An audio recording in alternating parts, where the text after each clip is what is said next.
Now question number 2, check the values given in the bracket. जो values आपको bracket में given है, क्या ये इस इक्वेशन का सॉल्यूशन है या नहीं है। अब आपको इसके अंदर भी ये चेक करना है कि जैसे फर्स्ट पार्ट है n is equal to 1, whether this value is the solution of this equation.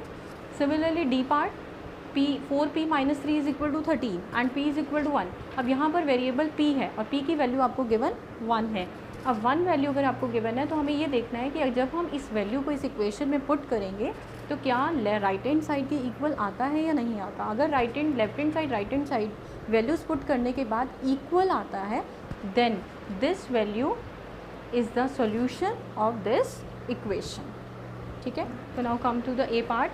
n plus 5 is equal to 19, यानी n इज़ इक्वल टू 1 आपको वैल्यू गिवन है, तो आपने पुट करना है फिर से वही same method. LHS n plus 5 है, आप n की जगह 1 वैल्यू पुट करेंगे। 1 प्लस 5 कितना है 6।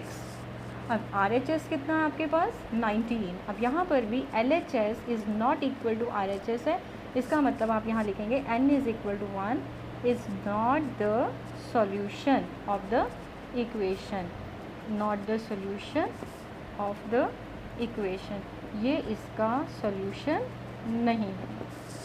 Now 7n plus 5 equal to 19। अब आपको n की वैल्यू कितनी गिवन है -2।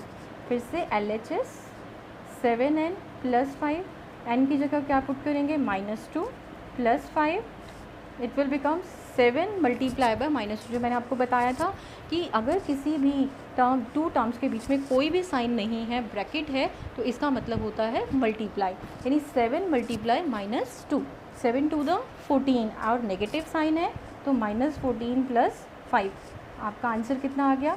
माइनस प्लस क्या होता है माइनस होता है, यानी हमें 14 को 5 में से क्या करना है माइनस करना है, तो ये आ गया आपके पास 9। अब 14 और 5 में से बड़ा नंबर कौन सा है, ग्रेटर नंबर कौन सा है, 14 बड़ा है, 14 ग्रेटर है, और 14 के आगे कौन सा साइन है माइनस का साइन है, तो आपका आंसर में भी क्या आएगा -9। Now C part and right hand side आपकी कितनी है 19, जबकि हमारे पास LHS कितना आया था -9। तो यहाँ पर भी देखिए LHS is not equal to RHS, इसका मतलब n is equal to -2 also not the solution of the equation. C part LHS आपको गिवन है 7n plus 5 equal to n की वैल्यू आपको गिवन है 2, 7 multiply 2 plus 5, 14 plus 5 that is equal to 19। अब RHS भी कितना है 19 है। अब यहाँ पर LHS जो है वो RHS के इक्वल है, that means n is equal to 2 is the solution of the equation, solution of the equation। D part 4p minus 3 is equal to 13 and p value 1 है।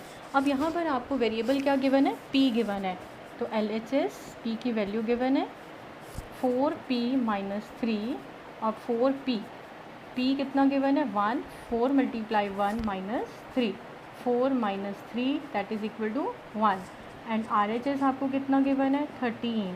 इसका मतलब LHS जो है वो RHS के इक्वल नहीं है, that means P is equal to 1 is not the solution of the equation. इसका मतलब ये इसका सॉल्यूशन नहीं है। ई part 4p minus 3 is equal to 13, p is equal to -4। LHS आपको गिवन है 4p minus 3, 4 multiply -4 -3, 4 4 16 and with negative sign -3। Minus minus क्या होता है प्लस होता है, that means equal to -19।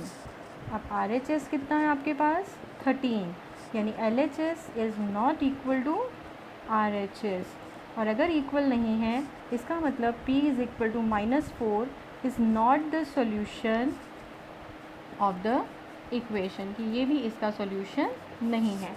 F part 4p minus 3 is equal to 13 and p की value आपको कितनी गिवन है 0 गिवन है, that means left hand side 4p p minus 3 अब P कितना गिवन है आपको 0, 4 मल्टीप्लाई 0 माइनस 3, 0 से किसी भी टर्म को मल्टीप्लाई करेंगे तो आंसर क्या होता है 0, 0 minus 3 that is plus minus क्या होता है minus, it is minus 3।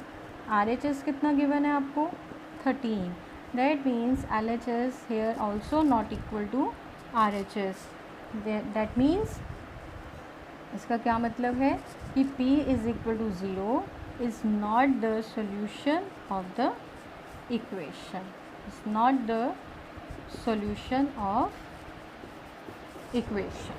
This is about question number 2. Now come to the question number 3.